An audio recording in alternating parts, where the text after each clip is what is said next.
I mean, I was gonna say, like, we always talk about how a lot of what the Fed does is impression management, right? And just always trying to set the impression and make sure that the market is thinking the way that they want them to think. So hey, we're tightening up because inflation is hot.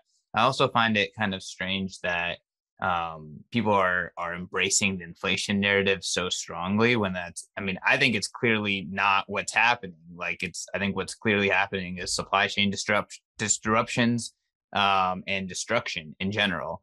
And like you see the port of Los Angeles and like the fact that they can't empty cargo because there's too many empty cargo things filling up the port. And there's not enough truck drivers to remove the empty containers and pick up new containers, and everything is completely just backlogged. And the second, third, fourth order effect, we haven't even fully felt that yet. But that's not inflation. Prices aren't going up because of inflation. They're going up because the supply chain broke.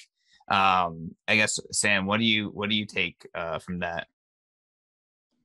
Yeah, I guess I would say that, in terms of what we've done on the monetary inflation level, even with the velocity, is that these things are kind of supply chain dynamics and dislocations are going to happen because of that. When there's more money in the system, whether that be in assets or showing up in certain CPI, and just as a result, we're going to see more supply chain dislocations. But I would say, that there are some maybe secular changes in terms of how we think about inflation and how I think about it in terms of these larger deflationary shifts. So if you think about demogs and demographics, you have these aging populations, you have a slowing, declining population there. But one thing we have too is we have 70 million kind of baby boomers. They're going to be hitting these required minimum distributions kind of through 401ks and RAs that they're going to be taking something like 3 to 4% out of the market every year.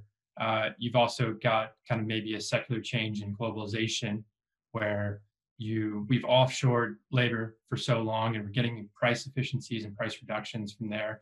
But now we're dealing with kind of social unrest and or trade tensions between someone like China and us and other countries, and look that we've had peak kind of globalization potentially around 2009, 2010, kind of around 60%. So those are more like the larger secular trends changing. I think you could also look and say, okay, well, we're seeing a reversal in oil and the commodities market right now in terms of energy. That's going to be pushing this up. We're seeing PPI numbers across China, PPI hitting kind of all-time highs, the highest in the last 13 years. We got rising PPI levels in the U.S. and now some of the highest PPI levels in Germany saw its highest growth, driven in September, and even without energy, including that, PPI is up. So I think there are some components when you look at different inflationary concerns, whether it be rent is a huge one right now, and I don't think that shows up well in terms of the CPI trend, in terms of owners occupied rent.